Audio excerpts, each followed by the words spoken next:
Bora lá organizar toda a bagunça aqui? Aqui tem uma tela, ali tem outra e a gente vai começar um aulão DC5. Vamos começar a gravar e vamos nessa. Não sei quantas pessoas vão estar aqui, nem se vai ter alguém, mas vamos encarar o desafio.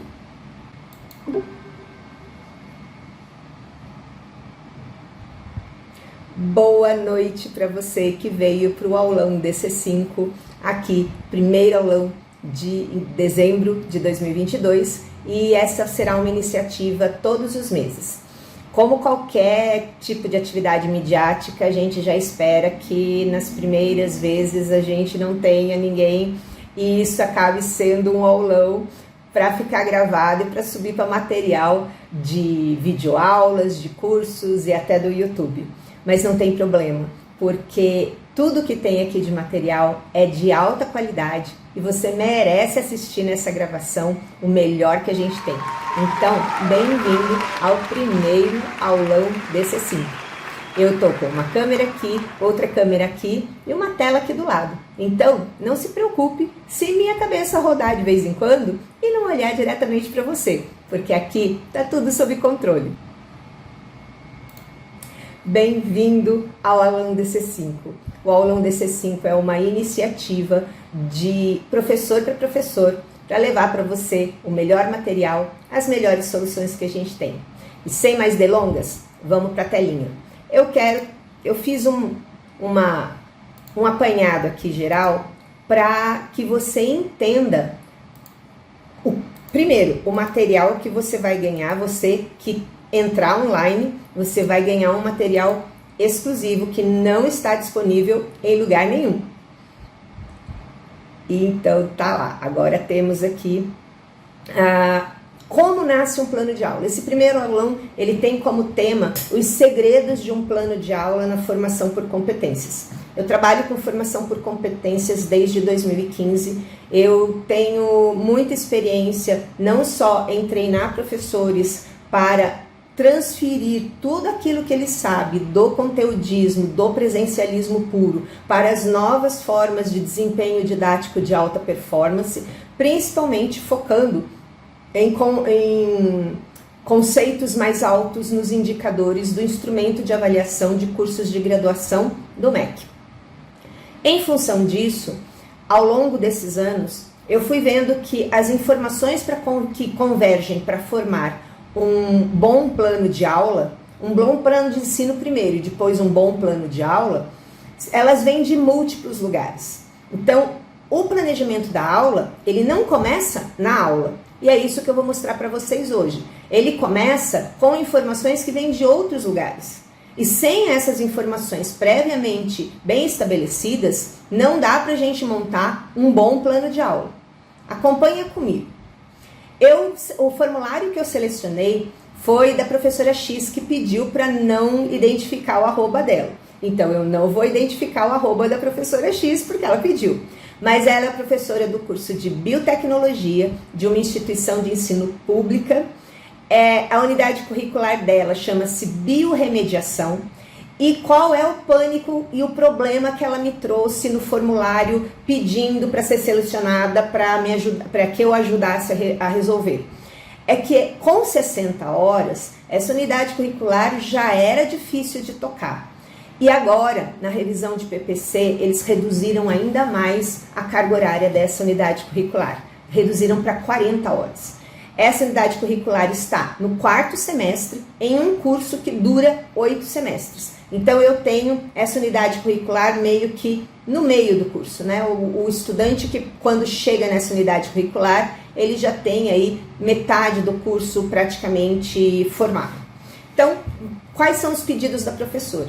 Ela entrou em pânico porque ela quer saber como é que ela faz a adequação das competências em uma aula. Ela até entende que a disciplina dela no plano de ensino, ela deve focar para os perfis, para as competências que estão nos perfis. Mas a pergunta dela é: como é que eu faço a adequação da competência dentro de uma aula? Vamos responder. como criar experiências de aprender. Eu vivo falando de experiências de aprender, né? Eu vivo falando que o novo professor, ele não dá aula, ele cria trilhas de experiências de aprender. E a dúvida dela é justamente como essas trilhas de experiências de aprender, elas podem ser criadas e ainda assim cumprir os conteúdos curriculares. Ela não consegue enxergar uma ligação entre criar as experiências e cumprir os conteúdos curriculares. Então esse desconforto que ela teve no formulário dela, que me encaminhou e pediu ajuda para isso, eu vou mostrar que é muito simples, que na verdade uma coisa não existe sem a outra. E a terceira coisa que ela pediu foi que tipo de avaliação ela deve fazer dentro dessa unidade curricular a partir dessa nova organização, já que o plano de ensino da institucional dela prevê 3 avaliações. A avaliação não é algo que eu vá ter tempo de falar hoje. Processos e procedimentos de avaliação, eles têm um indicador próprio dentro do instrumento, que é o indicador 1.19. E é um assunto bem complexo, porque essas 3 avaliações que ela diz aqui, que está prevista no plano de ensino dela, são 3 lançamentos de nota. Isso não significa que ela vai fazer uma prova para fazer um lançamento de nota. Uma nota, ela pode abarcar procedimentos de avaliação, formativa e somativa. É o que eu faço quando eu tenho turmas de graduação. Eu tenho a avaliação somativa, prova, mas antes dela eu tenho microavaliações ou microprocedimentos de avaliação que me ajudam em muitas coisas, além de gerar nota, além de gerar conceito para integrar com a avaliação somativa e gerar uma nota final. Então, todo o trabalho que a gente tem quando faz o plano de aula e depois o plano de ensino, que são as sequências das aulas, até culminar, chegar como ela pediu aqui, os procedimentos de avaliação, exige uma outra discussão. Então, tá aí. A professora me mandou essas 3 perguntas e para responder as 3 perguntas dela, e eu já tinha preparado isso, existem 2 coisas bastante legais nisso que eu faço e eu curto fazer pra caramba, que são as adequações. Ao longo do tempo eu fui desenvolvendo formulários que aceleravam e que reuniam todas as informações que eu precisava. Conforme eu fui fazendo as formações de competências, conforme eu fui fazendo meus cursos e conforme eu fui desvendando isso daí na sala de aula, na minha rotina do dia a dia na faculdade, eu fui vendo que cada passo que eu dava, faltava alguma coisinha que vinha de um lugar que eu nem imaginava. Então, terminava o semestre, eu anotava tudo e no próximo semestre eu começava com um formulário, com um layout novo. O material que eu vou dar para quem estiver presente hoje aqui, quem for chegando e for acompanhando e que estiver presente, quem receber esse material vai receber exatamente os formulários para planejamento de aula. Os formulários que eu estou mandando para a professora X, preenchidos com todo o planejamento de aula que ela me pediu, eles estão num material, num e-book que é imprimível. Você pode usar ele na via digital e você pode imprimir. Eu fiz uma cópia impressa para mostrar, caso você queira usar para fazer anotações. Tem muito professor que, como eu, é extremamente orgânico. Então, quem está aqui hoje vai ter acesso a esse material. Fica até o final, que lá no final eu conto como é que você vai ter acesso a esse material. Combinado? Bom, vamos lá, vamos ajudar a professora X. Segredos do plano de aula. Na verdade, a gente tem 2 grandes segredos para mudar a cara das aulas da professora X. Com 40 horas, com 60 horas, com 80 horas, não importa. A carga horária não dá para discutir no plano de aula. A carga horária a gente tem que discutir no plano de ensino, porque é lá no plano de ensino que você toma as decisões de competências, de perfis, de contextos educacionais e de conteúdos curriculares. Então, aqui eu estou numa etapa em que isso tudo está resolvido. O curso de formação por competências, eu explico esse passo a passo e começo de onde tem que começar. Lá de cima, do planejamento macro, para depois entrar no planejamento de aula, no planejamento micro. Mas como a proposta era plano de aula, muita gente me pede para, como é que eu monto a minha aula, como é que eu mudo a minha aula? E aqui eu vou fazer um parênteses também. Os docentes estão preocupados em mudar a aula, mas não estão preocupados em repensar o planejamento. Mudar a aula não resolve o problema. Mudar a aula vai ficar uma aula legal, mas ela vai ficar desconectada de um propósito maior. Isso é como um grande projeto de pesquisa. Quanto mais tempo você estiver planejando como vão acontecer as coisas, melhores serão os resultados. Então, o primeiro passo é ressignificar o planejamento. Para ressignificar o planejamento, tem o primeiro mapa que tem no e-book de vocês. Eu fragmentei para deixar ele maior, para vocês poderem enxergar na tela, mas é esse mapa aqui. Então, é em cima desse mapa que é o aulão de hoje. Esse mapa, então, traz toda a ressignificação. Quais são os caminhos que você faz para ressignificar o seu plano de aula? Mapear competências, recuperar experiências de aprendizagem, selecionar as melhores estratégias para desenvolver a melhor trilha de aprendizagem. Esses são os 3 passos que a gente dá quando a gente vai mudar as aulas. De onde vêm as informações? Então, vocês estão vendo que lá no mapa, vocês têm campos para fazer o checklist. Diretrizes curriculares, pirâmide de Bloom, e é sobre isso que eu vou falar para vocês. É isso que eu vou detalhar para vocês agora. Quando eu treino professores e o professor não está acostumado com uma nova forma de planejamento, eu sempre digo para ele que é mais fácil ele transformar o que ele tem que fazer em uma pergunta, cuja resposta seja o que ele tem que fazer. Isso é definição de competência. Você define na pergunta aonde você tem que chegar, e depois que você faz todo o planejamento, ao responder essa pergunta, você faz o check-out se realmente você chegou onde devia chegar. Então, para mapear as competências que essa aula precisa formar, você vai lá nas diretrizes curriculares. Cursos que não têm diretrizes curriculares, você vai lá no PPC e vai no capítulo de perfil do egresso. Tanto nas diretrizes quanto em qualquer PPC, tem que ter um capítulo de perfil do egresso. Por quê? Porque o indicador 1.3 exige que esse capítulo esteja nos PPCs, e quando existem diretrizes curriculares, esse capítulo tem que estar alinhado. Os objetivos do curso, os objetivos de formação do egresso, o perfil do egresso, tem que estar alinhado com o perfil do egresso das DCMs. E aí a pergunta melhor para se fazer aqui nesse momento é: para quais competências essa aula está formando? Ou para quais perfis aonde estão essas competências? Mapear para que eu estou formando. Note que eu não falei de conteúdo. Você não começa pelo conteúdo. O conteúdo é a última coisa que vai acontecer. Porque o conteúdo, ele serve às competências. Não são as competências que servem ao conteúdo, e esse é o grande erro do conteudismo. É por isso que na hora de trabalhar com metodologias ativas, de trabalhar com outras formas de planejamento didático de alto desempenho, os professores têm uma trava. Por onde eu começo? Eu não estou conseguindo. E faz parte. Por quê? Porque a gente viveu uma vida pensando em conteúdo. E agora tudo mudou e tudo começa pelas competências. Então a primeira pergunta que você precisa responder é: para quais competências essa aula dessa unidade curricular está formando? No segundo momento, você precisa, antes de pensar em qualquer outra coisa, recuperar experiências anteriores.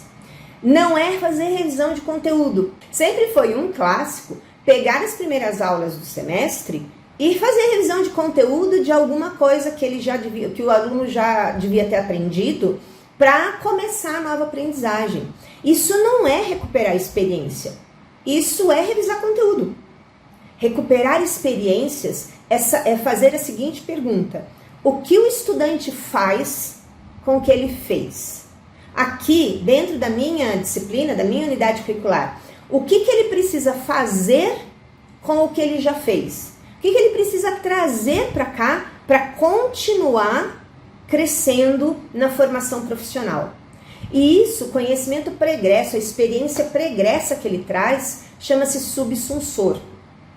Mas o detalhe da história é o seguinte: isso vem da teoria da aprendizagem significativa, do David Ausubel. E o David Ausubel, quando fala de subsunsores, ele fala de conhecimento pregresso.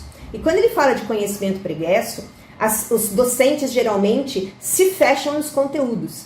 E o conhecimento pregresso não são os conteúdos. Na teoria da aprendizagem significativa, ele tem que fazer o que ele faz com o que ele fez. Ou seja, quais são as experiências que ele é capaz de repetir agora, o que ele é capaz de fazer. Então, é essa que é a pergunta essa resposta que essa pergunta busca.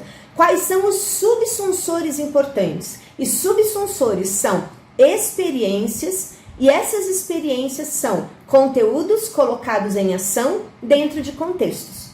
Se você não tiver essa conexão, você não consegue prosseguir na formação ao longo do semestre. E por fim, selecionar as estratégias. Lembrando que no conceito de aula tradicional, a aula é aquele momento síncrono, e desde a pandemia, ou muito antes da pandemia, quando se falava já de ensino híbrido, por exemplo, a gente tem os síncronos e os assíncronos. Mas os síncronos sempre foram considerados a aula. E, na verdade, o objetivo do síncrono mudou bastante. Então, hoje, todo mundo precisa estar, até por força de didática de alto desempenho determinada pelos indicadores do instrumento de avaliação do MEC, todo mundo precisa trabalhar em um sistema híbrido. E a aula começa antes da aula. E as estratégias, elas começam aí. Quais são as suas estratégias para a aula, antes da aula, para começar a aula e para durante a aula? Existem 3 momentos, e para depois da aula também, né? Existem 3 grandes momentos aí e um quarto e último momento que é o de treinamento. Então, esses 3 pontos, eles são chaves para começar a ressignificar o planejamento. Mas eles não acontecem em caixinhas. Eles não são bloquinhos, eu vou fazer isso primeiro, depois eu vou fazer isso e tá tudo resolvido. Não. Eles têm um fio condutor aonde eles acontecem em linha. Portanto, quando eu mapeio as competências nas diretrizes curriculares ou no PPC, eu também vou nesses lugares e vou ver quais são os cenários e os contextos educacionais. Porque eu preciso dessas 2 coisas. Eu preciso dos perfis e eu preciso dos contextos. Lá no podcast tem episódio sobre contextos educacionais e como os contextos educacionais são importantes. Eles reverberam em muitos indicadores, nas 3 dimensões do instrumento de avaliação. Portanto, eles são uma peça-chave para um docente conceito 5. Quando você não trabalha sobre os contextos educacionais adequados, para movimentar, para dar uma ação para o conteúdo, você não consegue nem o conceito 3 no indicador de conteúdos curriculares. Porque quem dá aula só por conteúdos hoje, só chega até o conceito 2. Para chegar no conceito 3, é preciso mais do que isso. E aí, a hora que você encontra isso, automaticamente você vai recuperar experiências anteriores. E aqui fica uma coisa muito legal para você. Não precisa desprezar o material que você tem. Volta lá, recupera esse material, mas você vai inovar com esse material. Você vai pegar esse material agora e ele provavelmente vai mudar de narrativa, ele vai mudar de posição, ele vai adquirir uma outra configuração. E outra coisa bastante importante, você precisa organizar quais são os espaços que você vai usar para o estudante aprender, para ele vivenciar a aprendizagem. Isso é muito importante. E, ao mesmo tempo, quando você está pensando isso, poxa, eu já sei ali das diretrizes quais são os perfis, quais são os contextos, agora eu já sei que eu tenho que organizar os espaços, ótimo, com isso o que eu vou fazer? Organizar as estratégias começando da pré-aula. Começando a partir da pré-aula, e o básico da pré-aula é começar com perguntas ou com um problema. Ou você usa um problema para criar um arco de Maguerês, ou você usa perguntas, estratégias, e essas perguntas elas podem estar ancoradas em diferentes estratégias didáticas, como a teoria do flow, como a grande ideia. Eu gosto muito de usar a teoria da grande ideia, já publiquei bastante da teoria da grande ideia lá no Insights Docentes, no perfil, é só dar uma olhada lá. E aí a gente vai usar, para organizar essas experiências, a gente vai aplicar a lei de Pareto. Pasme, sim, a gente vai aplicar a lei de Pareto. Existe 20% de todos os conteúdos curriculares que estão naquele seu velho material que resolve 80% de toda a aprendizagem que você precisa oferecer para os estudantes. E aqui vale um destaque. A gente tem que aprender naquele velho material a separar o que é interessante, o que é importante e o que é essencial. É no essencial que está a lei de Pareto. Esse essencial são os 20% que resolvem 80% da aprendizagem. E a partir daí, tudo o mais vai virando experiências satélites, dependendo de uma série de outros fatores que entram aí em ação nesse momento.